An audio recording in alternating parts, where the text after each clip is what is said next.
नमस्कार, आप देख रहे हैं 5 की बात और मैं हूं नगमा। इस वक्त सबसे बड़ी खबर अभी ब्रेकिंग न्यूज आ रही है उद्धव ठाकरे ग्रुप को लेकर। उद्धव ठाकरे ग्रुप को झटका लगा है क्योंकि उद्धव ठाकरे और शिंदे ग्रुप के बीच चुनाव जो चिन्ह है पार्टी का चुनाव चिन्ह, उसको लेकर एक खींचतान चल रही है। लेकिन सुप्रीम कोर्ट के 5 जजों की संविधान पीठ ने यह फैसला दिया है चुनाव चिन्ह को लेकर कि अभी कार्रवाई चलती रहेगी। 5 जजों के संविधान पीठ का यह फैसला है। एकनाथ शिंदे ने शिवसेना के चुनाव चिन्ह पर दावा किया है। संविधान पीठ ने कह दिया है कि चुनाव की इसकी जो कार्रवाई है वो रुकेगी नहीं। असली शिवसेना कौन, इस पर फैसला होना बाकी है। संविधान पीठ ने उद्धव गुट की जो याचिका है उसको खारिज कर दिया है। उद्धव गुट और शिंदे गुट के बीच में इसी बात को लेकर खींचतान है कि चुनाव चिन्ह जो है शिवसेना का वो किसके पास रहेगा। संविधान पीठ ने उद्धव गुट की याचिका को खारिज किया है। शिंदे ने शिवसेना के चुनाव चिन्ह पर दावा किया है। सुप्रीम कोर्ट ने कहा है कि चुनाव आयोग की कार्रवाई पर कोई रोक नहीं लगाई जाएगी। उद्धव ठाकरे ग्रुप की अर्जी खारिज कर दी गई है। असली शिवसेना कौन, इस पर फैसला अभी करना बाकी है। आशीष भार्गव हैं हमारे साथ इस वक्त इस पर और जानकारी के साथ। आशीष, आप हमें समझाइए कि इसका क्या मतलब हुआ, उद्धव ठाकरे गुट की क्या याचिका थी जिसको खारिज किया गया है, और इसका मतलब अब ये है कि अभी जो कार्रवाई हो रही थी वो चलती रहेगी। चुनाव चिन्ह किसके पास जाए इस पर कोई फैसला आया नहीं है अब तक। जी बिल्कुल, देखिए हुआ ये था जब दोनों गुटों के बीच में कानूनी लड़ाई शुरू हो गई थी, सुप्रीम कोर्ट आ गए थे। सुप्रीम कोर्ट ने दोनों ग्रुप की सदस्यों की अयोग्यता पर फैसला लेने से रोक दिया था। तो एकनाथ शिंदे इस मामले को लेकर चुनाव आयोग गए थे और उन्होंने सिंबल पर अपना दावा कर दिया था, ये कहते हुए कि शिवसेना का जो चुनाव चिन्ह है वो उनके पास आना चाहिए क्योंकि असली शिवसेना वो है। इधर चुनाव आयोग ने ठाकरे ग्रुप को नोटिस जारी कर दिया था, जवाब मांगा था, लेकिन Uddhav Thackeray group supreme court आ गया था और ये सवाल रखा था कि इस पर रोक लगाई जाए क्योंकि पूरा मामला सुप्रीम कोर्ट में लंबित है और ऐसे में चुनाव आयोग आगे नहीं बढ़ सकता है। तो उस समय सुप्रीम कोर्ट ने राहत देते हुए ठाकरे ग्रुप को इस मामले को चुनाव आयोग को रोक दिया था कि वो इसमें कोई फैसला ना दे। इसके बाद 23 अगस्त को एक बड़ा फैसला आया और इस पूरे मामले को 5 जजों के संविधान पीठ में भेज दिया गया। लेकिन जब ये बताया गया कि चुनाव आयोग का मामला भी पड़ा हुआ है तो उस समय सुप्रीम कोर्ट ने कहा कि 5 जजों का संविधान पीठ ही तय करेगा कि चुनाव आयोग इस मामले में आगे बढ़े या ना बढ़े, क्योंकि ये बहुत बड़ी लड़ाई है। नगमा, सबसे बड़ी बात यह है कि चुनाव चिन्ह किसके पास जाएगा, इसका मतलब असली शिवसेना वही है।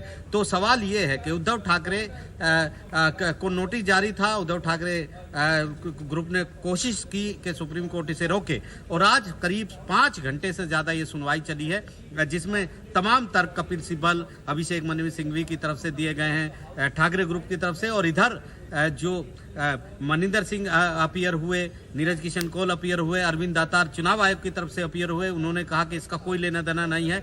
चुनाव आयोग ने कहा है कि वो एक संवैधानिक प्राधिकरण है और उसके पास एक स्वतंत्र शक्ति है, स्पीकर से अलग ये मामला है, इसलिए सुप्रीम कोर्ट को इसमें दखल नहीं देना चाहिए। और उसने पहले भी चुनाव चिन्ह को लेकर बहुत सारे फैसले दिए हैं जी। ऐसे में 5 जजों के पीठ ने सारा मामला सुना है और इसके सीधे सीधे मायने हैं कि चुनाव आयोग अब ये तय करेगा कि असली शिवसेना कौन सी है, शिंदे ग्रुप या ठाकरे ग्रुप। वहां पर जो कार्रवाई पर रोक थी वो कार्रवाई अब चलती रहेगी। कहीं ना कहीं एक बड़ा झटका उद्धव ठाकरे ग्रुप के लिए निश्चित तौर पर यह है, जोरदार झटका ये है, क्योंकि इसके जो मायने हैं वो राजनीतिक रूप से बहुत बड़े मायने हो जाते हैं। जब आपके पास से पहले विधायक चले गए, उसके बाद आप सीएम की कुर्सी आपके हाथ से चली गई और अब चुनाव चिन्ह, जो एक पार्टी का चुनाव चिन्ह, शिवसेना का चुनाव चिन्ह जो है धनुष और बाण, उसके जाने के भी आसार बन गए हैं। तो काफी अहम ऐसे मोड़ पर है जब कानूनी लड़ाई, एक बहुत बड़ी कानूनी लड़ाई, संविधान पीठ के सामने कानूनी लड़ाई उद्धव ठाकरे ग्रुप हार गया है। जी, संविधान पीठ के सामने कानूनी लड़ाई उद्धव ठाकरे गुट हार गया है क्योंकि जो याचिका उन्होंने दायर की थी उसको खारिज कर दिया गया है। धन्यवाद आपका आशीष। और अब ये बात लेकिन लोगों को साफ कर दें कि अभी चुनाव चिन्ह किसके पास रहेगा ये फैसला नहीं आया है, लेकिन इसके ऊपर फैसला जो है वो चुनाव आयोग करेगा। और ऐसा लग रहा है कि उद्धव ठाकरे गुट जो है, जिसके हाथ से MLAs चले गए हैं और सरकार गई है, वहां पर अब ये लग रहा है कि कहीं चुनाव चिन्ह भी तो उनके हाथ से नहीं जाएगा, क्योंकि चुनाव चिन्ह से ही ये फैसला होना है कि असली शिवसेना कौन है। दोनों ही गुट इस बात का दावा कर रहे हैं कि वो ही असली शिवसेना है और चुनाव चिन्ह इसके लिए बहुत महत्वपूर्ण है। लेकिन संविधान पीठ के सामने उद्धव गुट की याचिका खारिज होना उद्धव ठाकरे गुट के लिए एक बड़ा झटका है।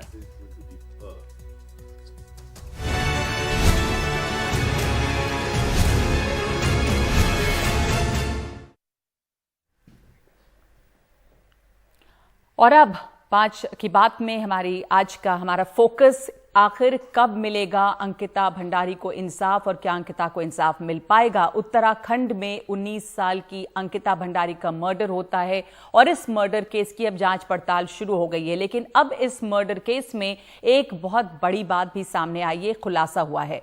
अंकिता भंडारी से पहले उस रिजॉर्ट में जहां पे अंकिता काम करती थी, वहीं पे रिसेप्शन पर काम करने वाली एक पूर्व कर्मचारी ने ये बात साफ कही है कि ये रिजॉर्ट पहले भी एक सेक्स रैकेट जैसे कामों में शामिल रहा, क्योंकि यहां पर लड़कियां लाई जाती थी और उनके नामों की एंट्री नहीं होती थी रजिस्टर में।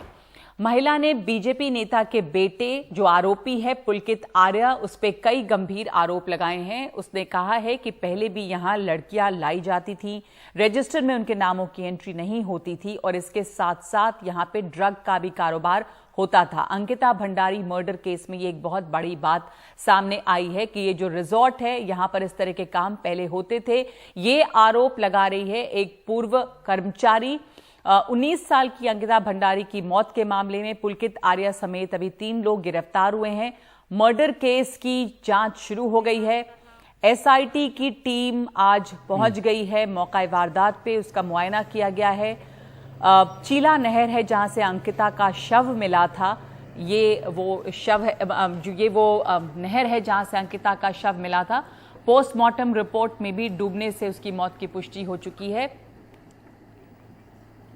इसके साथ साथ अंकिता के शरीर पे 4-5 जगह पे चोट के निशान भी हैं।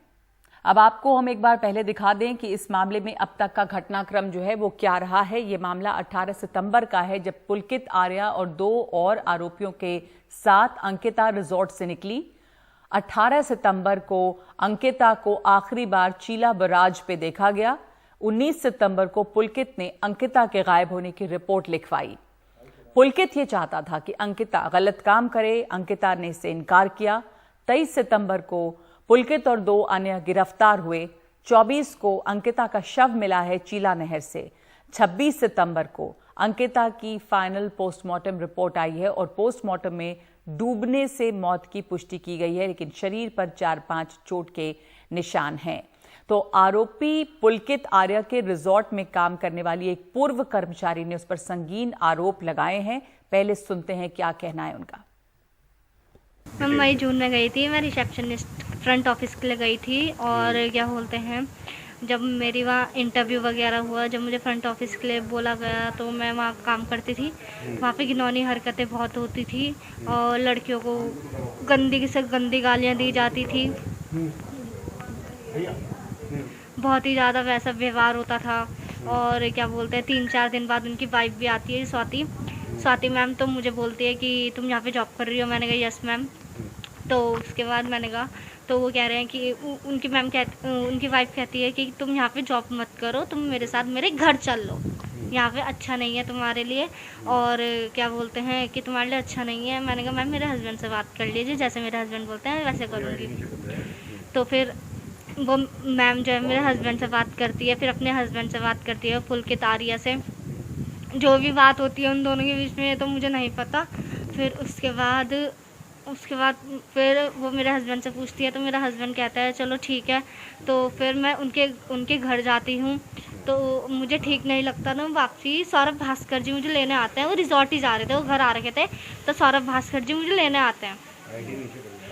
जो मेरे से पहले वहाँ के रिसेप्शनिस्ट थे, उनकी भी उनसे लड़ाई हुई थी, वो भी वहाँ से छोड़ के गए थे। तो वहाँ से छोड़ के गए तो उनका जो फ्रंट मैनेजर का था वो काम मेरे पे आ गया था। तो उसके बाद रिसोर्ट में किस तरह के काम होते थे, कौन कौन आता था, किस तरह से लड़कियों को फोर्स करा जाता था, कैसे वहाँ पहुंची, पूरी बात बताइए।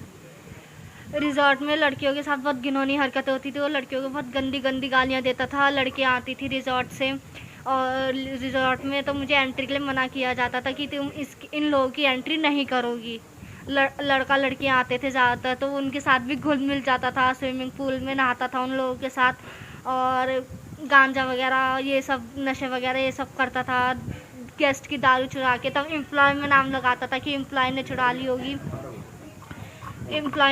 होगी, वो एम्प्लॉय पे भी डांट पड़वाता है, एम्प्लॉय को मारता है। मुझे बहुत गंदी से गंदी गालियाँ दी है पुलकित आर्या ने। अंकित गुप्ता जो है वो लड़कियाँ लेके आता था रिजॉर्ट में बहुत गंदी से गंदी हरकतें होती थी। ये पूर्व कर्मचारी हैं उस रिजॉर्ट की जहां पे अंकिता भंडारी काम करती थी। अंकिता भंडारी से पहले ये लड़की भी वहां पे काम करने के लिए गई थी, लेकिन इनका भी कहना है कि ये रिजॉर्ट जो है उसमें जिस तरह के काम होते थे उससे कई लड़कियां जो वहां काम करने गई उन्होंने रिजॉर्ट को छोड़ा है। मेरे साथ इस वक्त मेरे सहयोगी मुकेश सिंह सेंगर जुड़े हैं जो मौजूद हैं उत्तराखंड में और लगातार इस मामले पर रिपोर्टिंग कर रहे हैं। ये जो आरोप लगाए गए हैं अब मुकेश, गंभीर आरोप हैं और पुलकित आर्या की गिरफ्तारी तो भी हुई है। किस रिजॉर्ट के बारे में इससे किस तरह के और संगीन आरोप गहराते हैं, और अब वहां पर कुछ ऑडियो क्लिप्स भी जारी की गई हैं, तो आपके पास अब इस मामले में किस तरह की और डिटेल्स सामने आई हैं? देखिए, ये जो महिला है ये अपने पति के साथ 6 महीने पहले रिजॉर्ट में काम करने गई थी। इसको काम दिया गया था फ्रंट ऑफिस मैनेजर का, और जो इसका पति है उसको हाउस कीपिंग का काम दिया गया था। लेकिन इन लोगों को कुछ दिन में समझ में आ गया कि आखिर रिजॉर्ट में क्या होता है।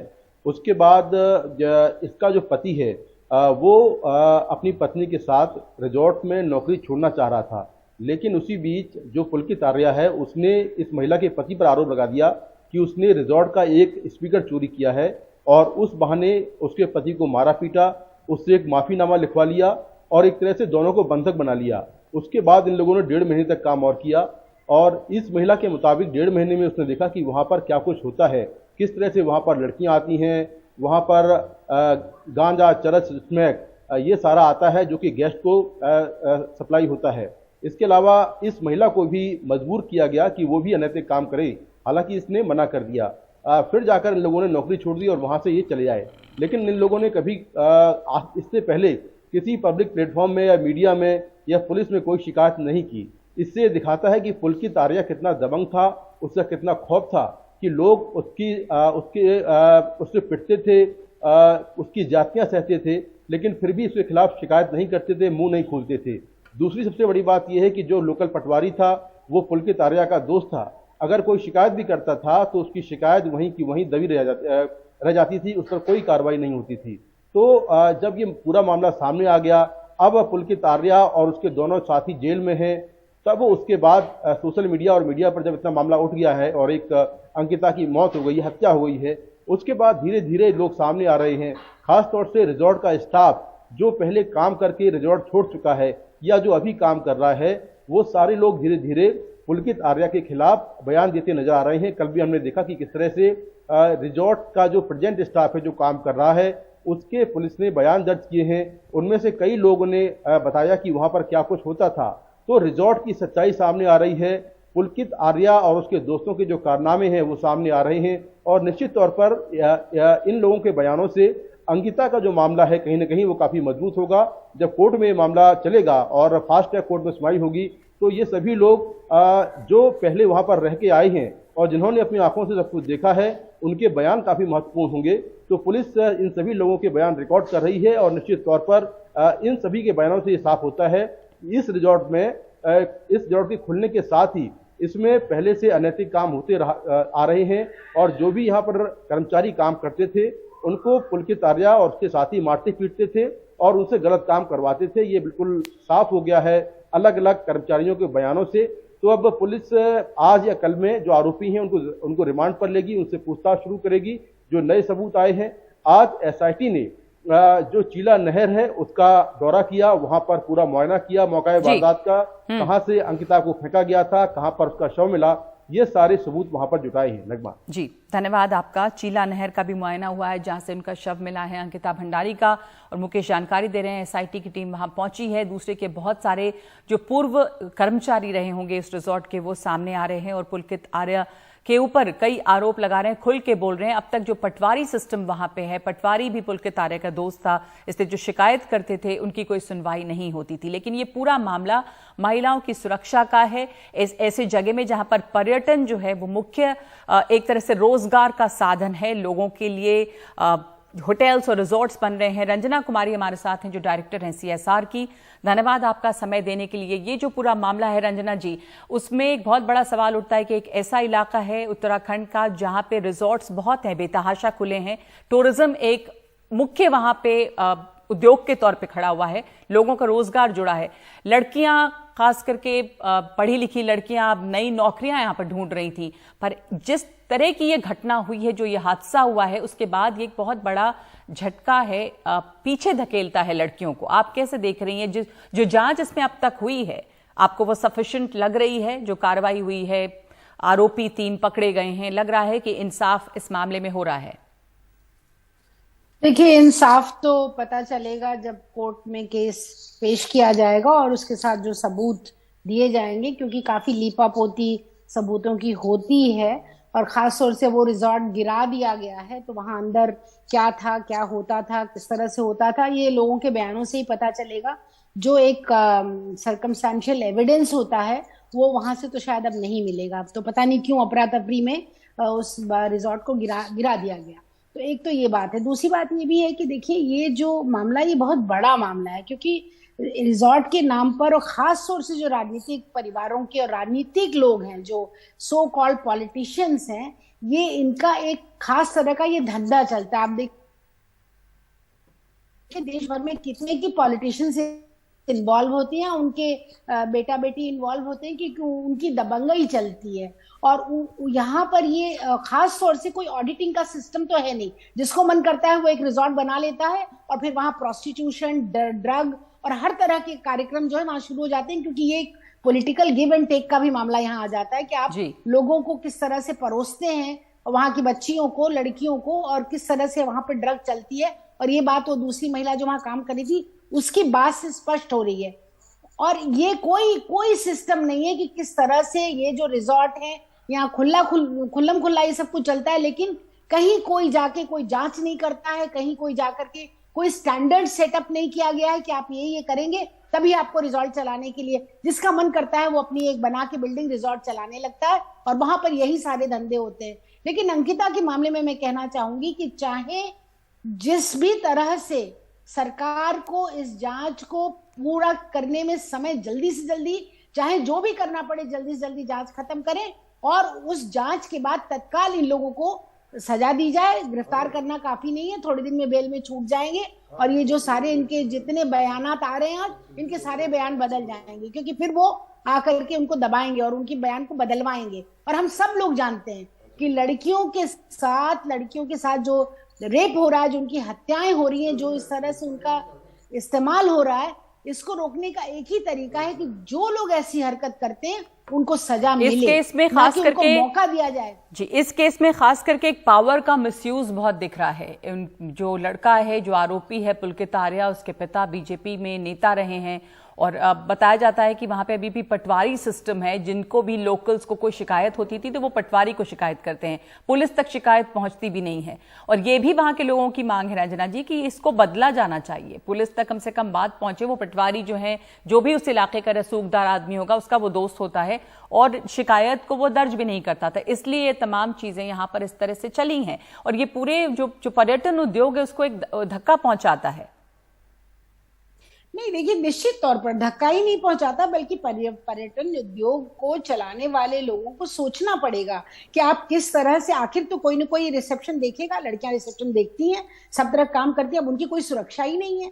और वहां पर ना सिर्फ सुरक्षा ही नहीं, बल्कि उनके बेजा इस्तेमाल के लिए, उनके साथ प्रोस्टिट्यूशन के लिए उनको पुश किया जा रहा है। तो ये कौन सा पर्यटन है? ये किस पर्यटन की बात करें? दुनिया में पर्यटन इंडस्ट्री चलती है, लेकिन इस तरह की छूट तो वहां नहीं होती है कि आप जैसा मर्जी वहां पर चला लें। और सिर्फ देखिए, पटवारी जो व्यवस्था है इसको बदलने का जिम्मा किसका है? वहां की लोकल गवर्नमेंट का है। तो अभी तक क्या कर रहे हैं, कहाँ सो रहे हैं, क्यों नहीं बदलते हैं सिस्टम को? और दूसरा, जो पटवारी है उसकी मिली भगत है, अगर उससे शिकायत उस तक पहुंची और उसको ऐसा तो है नहीं कि उसकी जानकारी में सब नहीं हो रहा होगा, वो खुद भी शामिल होगा और तमाम ऐसे रसूखदार लोग शामिल होंगे इस हरकत में। और जो बीजेपी के लोग हैं, कोई सामने आके बयानबाजी नहीं कर रहा है। ये ऐसी अजीब सी बात है कि जब लड़कियों के साथ कुछ होता है तो बीजेपी मौन धारण कर लेती है, कांग्रेस मौन धारण, अगर उनका स्टेट है तो वो मौन धारण कर लेते हैं। इसका मतलब क्या है? मतलब ये है कि कहीं ना कहीं आपकी सहमति है और आप उसमें शामिल हैं, और ऐसे जो आपके पार्टी के लोग कर रहे हैं, आप उनके खिलाफ कोई कार्रवाई नहीं करते हैं। अभी सामने आके कोशिश करनी चाहिए क्योंकि गिरफ्तारी हो, उनको सजा मिले। जी, अभी बीजेपी के लोग का बस एक ही कहना है कि कार्रवाई हो रही है, इसके ऊपर बड़ी तेजी से कार्रवाई हुई है और इसमें न्याय मिलेगा। धन्यवाद आपका रंजना जी, क्योंकि हमने देखा कि कार्रवाई भी तभी होनी शुरू हुई है जब ये मामला जो है वो चर्चा में आया, और खास करके सोशल मीडिया पर जब बहुत ज्यादा ये मामला चर्चा में आ गया, उसके बाद ही इसके ऊपर हलचल हुई। 6 दिन पहले हत्या हो चुकी थी, उसके बाद ये शव मिला है और उसके बाद अब SIT वहां पे पहुंची है। मामला 18 सितंबर का ही है जब ये लड़की गायब हुई थी। इस वक्त 5 की बात में हम एक ब्रेक ले रहे हैं। अंकिता की कहानी पे लगातार हमारी नजर बनी हुई है, लेकिन ब्रेक के बाद गहलोत सरकार के मंत्री ने कहा, पायलट क्यों नहीं बन सकते CM।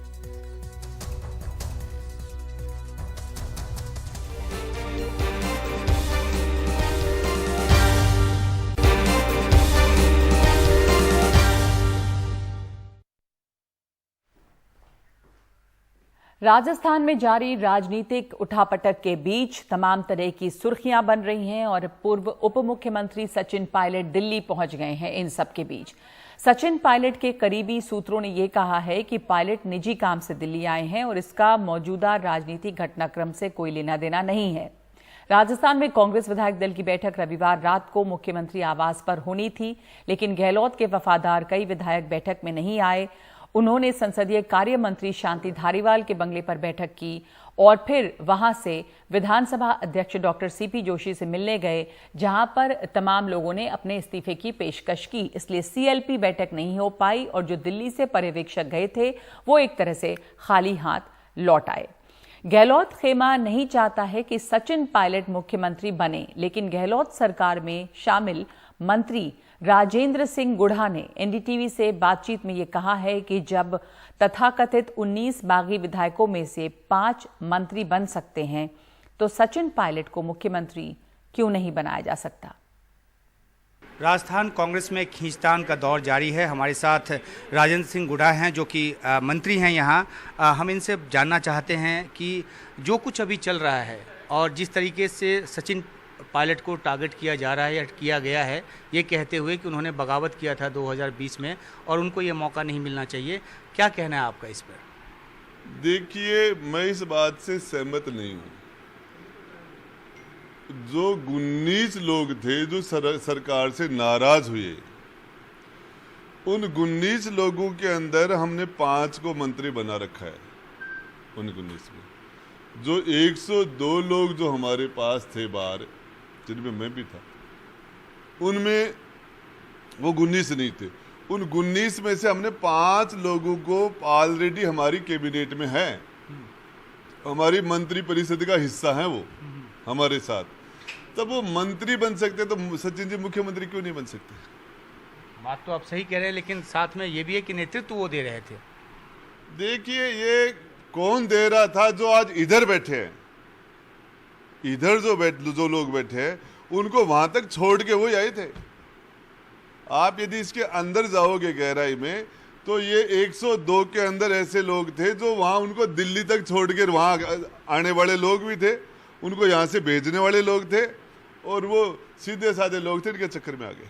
आप अपनी बातचीत में बहुत गंभीर आरोप भी लगा रहे हैं कई सारे मंत्रियों पर, क्या है वो आरोप और क्यों आप ये आरोप लगा रहे हैं? आरोप मैं नहीं लगा रहा। मैं तो अभी कल कांग्रेस के राष्ट्रीय प्रवक्ता आचार्य प्रमोद करसन का वो कुछ देख रहा था। उन्होंने हमारे की ये मंत्री जो लोग हैं, इन्होंने 400 करोड़ का भ्रष्टाचार किया है और ये सोच रहे कि यदि सरकार बदल जाएगी, CM बदल जाएगा तो हमारा भ्रष्टाचार रुक जाएगा। तो ये आप प्रमोद कृष्णन जी की बात करें या आपका अपना कहना है? मैं तो इस बात से, प्रमोद कृष्णन जी की बात से सहमत नहीं हूँ। उन्होंने 400 करोड़ का लगाया, इस पर जीरो लगाना भूल गए वो। 4000 करोड़? हाँ, ये जो आरोप लगाया उन्होंने, वो उसमें जीरो लगाना भूल गए। और ये 4000 करोड़ से ज्यादा बड़ा का भ्रष्टाचार तो है। आप अपने सहयोगियों पे ही आरोप लगा रहे हैं? अरे तो कांग्रेस दिल्ली वालों से पूछो ना आप। ये बात मैं कह रहा हूँ कि उन्होंने वो जीरो लगाना भूल गए। उनसे पूछना कि वो गुड्डा ने ये कहा है कि ये 4000 करोड़ से ऊपर का भ्रष्टाचार हुआ है। तो आपने अब से पहले आरोप नहीं लगाया, अब जब खींचतान चरम पर है तो उसके बाद आप ये आगे बढ़कर आरोप लगा रहे हैं, तो इसका... ये बात ये आई कि ये मामला भड़का क्यों, इन मंत्रियों ने ऐसा रोल क्यों किया। जब ये बात आई तो आचार्य प्रमोद कृष्ण ने कहा कि ये भ्रष्टाचार कर रहे थे, इनका भ्रष्टाचार की दुकान बंद नहीं हो जाए, इसलिए इन्होंने ये सारा रोल किया। मैं इस बात से सहमत हूं कि ये सच बात ये है कि चल रहा था। तो आपकी जो एक आखिरी दलील है वो यही है कि अगर मंत्री बन सकते हैं उन 19 में से, तो सचिन पायलट सीएम क्यों नहीं बन सकते हैं? देखिए, इन्होंने सारा ही फर्जी काम किया है, इन्होंने लोगों के साथ छल किया है। और ये जो लोग यहाँ धारीवाल जी एंड पार्टी है, और इन्होंने जो सबसे पहला काम जो किया धारीवाल जी ने, वो लोगों को छल करके बुला लिया। एक बस के अंदर 92 लोग हो सकते हैं क्या एक बस में, जबकि उसमें प्राइवेट लोग भी बैठे हैं। प्राइवेट लोग बैठे हैं 10 से ज्यादा वो लोग बैठे जो विधायक नहीं है उस बस में। अब उस बस के अंदर आप ये बताओ कि 92 लोग हो सकते हैं क्या? ऊपर नीचे छत बस को भर दे तो भी 100 लोग नहीं बैठते। तो आपके हिसाब से कितने लोग थे, कितने विधायक थे? मेरे हिसाब से 50 लोग थे, लेकिन उनमें से भी ज्यादातर लोग ने, इंदिरा मीणा ने, प्रशांत बैरवा ने, गंगा देवी ने, संदीप यादव ने, खेतड़ी विधायक हमारे जो पूर्व मंत्री डॉक्टर जितेंद्र जी ने, ये सारे ने कर दिया, हमें गुमराह करके ले गए। तो शुक्रिया आपका। ये एक गंभीर आरोप लगा रहे हैं अपने साथी मंत्रियों पर ही, कह रहे हैं कि 4000 करोड़ तक का घोटाला है जो हुआ है। दूसरी बात ये कह रहे हैं कि अगर कोई मांगेगा पार्टी में तो लिखित तौर पे भी ये दे देंगे। और इनकी एक दलील है, वो दलील ये कि अगर उन 19 विधायकों में से 5 मंत्री बन सकते हैं तो मुख्यमंत्री भी बनाया जा सकता है। और इन्हीं दलीलों के साथ राजेंद्र गुढ़ा जी जो हैं वो अपनी बात NDTV के सामने उन्होंने रखा। कैमरा सहयोगी AJ जोसेफ के साथ उमाशंकर सिंह, NDTV इंडिया।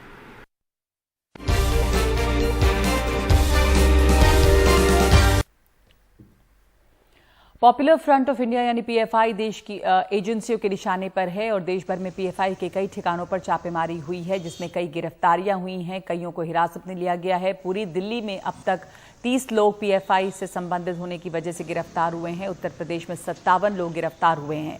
इधर खबर है कि दिल्ली की जामिया विश्वविद्यालय और ओखला के इलाके में धारा 144 लगाई गई है और जामिया विश्वविद्यालय में एक नोटिस जारी किया गया है, जिसके मुताबिक पूरे जामिया नगर यानी कि ओखला में धारा 144 है, जिस वजह से अगले 60 दिन जामिया के किसी भी छात्र, शिक्षक या नॉन टीचिंग स्टाफ को किसी प्रकार के प्रदर्शन की अनुमति नहीं होगी। जामिया नगर में अर्धसैनिक बलों के जवान गश्त कर रहे हैं। हम इस वक्त दिल्ली की जामिया मिलिया इस्लामिया यूनिवर्सिटी के बाहर खड़े हुए हैं। तस्वीरों में आप देख सकते हैं कि पैरामिलिट्री फोर्स के जवान यहाँ पर तैनात हैं, CRPF के जवान यहाँ पर तैनात हैं। और आप सोच रहे होंगे कि यूनिवर्सिटी के बाहर ये अर्धसैनिक बल क्यों तैनात हैं। आपको बता दें कि अब जामिया में अगले 2 महीने यानी 17 नवंबर तक किसी भी प्रकार के प्रदर्शन की अनुमति नहीं है। बाकायदा ये आदेश जारी किया है। दिल्ली पुलिस ने यूनिवर्सिटी प्रशासन को नोटिस भेजा और यूनिवर्सिटी प्रशासन ने छात्रों, शिक्षकों और नॉन टीचिंग स्टाफ को ये नोटिस दिया है कि वो यूनिवर्सिटी कैंपस के अंदर और बाहर किसी भी तरह का कोई प्रदर्शन नहीं कर सकते हैं, वो एक जगह जमा नहीं हो सकते हैं, किसी भी तरीके का कैंडल मार्च नहीं निकाला जा सकता है या मशाल जुलूस नहीं निकाला जा सकता है। अगर प्रदर्शन किया गया और अवहेलना हुई पुलिस के आदेश की, धारा 144 भी लगी हुई है और धारा 144 का उल्लंघन हुआ तो छात्रों पर, शिक्षकों पर या जो भी जामिया मिलिया इस्लामिया से संबंधित होगा उस पर कार्रवाई की जाएगी। यही वजह है कि प्रदर्शन छात्र ना करें, इसलिए अब यहाँ पर आप देख सकते हैं कि CRPF के जवान तैनात कर दिए गए होंगे। और जो जानकारी निकल करके आ रही है, हालांकि इस बात की पुष्टि प्रशासन या पुलिस नहीं कर रहा है, लेकिन जो समझ में आ रहा है कि जिस तरीके से पूरे देश में पीएफआई से जुड़े लोगों की गिरफ्तारी हुई, जामिया नगर के इलाके में भी शाहीन बाग से, कालिंदी कुंज से पीएफआई से जुड़े तमाम लोगों की गिरफ्तारियां की गई हैं। तो कहीं ना कहीं पुलिस को यह अंदेशा था कि इन गिरफ्तारियों को लेकर के सिविल सोसाइटी के लोग या जामिया के छात्र प्रदर्शन कर सकते हैं, क्योंकि हमने देखा है कि तमाम सामाजिक मुद्दों से जुड़े हुए मामलों पर जामिया के छात्र प्रदर्शन करते हैं और अपनी राय बेबाकी से रखते हैं। हमने देखा है कि नागरिकता कानून के खिलाफ ज़बरदस्त प्रदर्शन हुआ था, यहाँ पर प्रदर्शन की शुरुआत भी हुई थी, यहाँ पर पत्थरबाजी भी हुई, हिंसा भी हुई और एक लंबा उसके बाद एक अहिंसा पूर्वक आंदोलन यहाँ छात्र करते रहे। तो अब उसके बाद पुलिस को लगा कि ऐसा दोबारा ना हो जाए, इसलिए जामिया में छात्रों के प्रदर्शन पर रोक लगा दी गई है। अभी तक फिलहाल छात्रों का ये कहना है कि ये उनके लोकतांत्रिक मूल्य हैं, अधिकार हैं, उनका हनन है। अगर पुलिस को लगता है कि कोई ऐसी बात है तो उनसे बातचीत की जा सकती है, लेकिन सीधे प्रदर्शन करने पर, जमा होने पर, कैंडल मार्च निकालने पर रोक लगा देना ये बिल्कुल नाजायज़ है। तो फिलहाल जामिया में सख्ती बढ़ा दी गई है, सीआरपीएफ और पुलिस के जवान तैनात हैं, लगातार पुलिस गश्त कर रही है और साफ तौर पर यह फरमान जारी है कि किसी भी तरीके का कोई प्रदर्शन, जमावड़ा यहाँ पर नहीं होने दिया जाएगा। सहयोगी कनन पात्रा के साथ जामिया मिलिया इस्लामिया से सौरभ शुक्ला, एनडीटीवी इंडिया।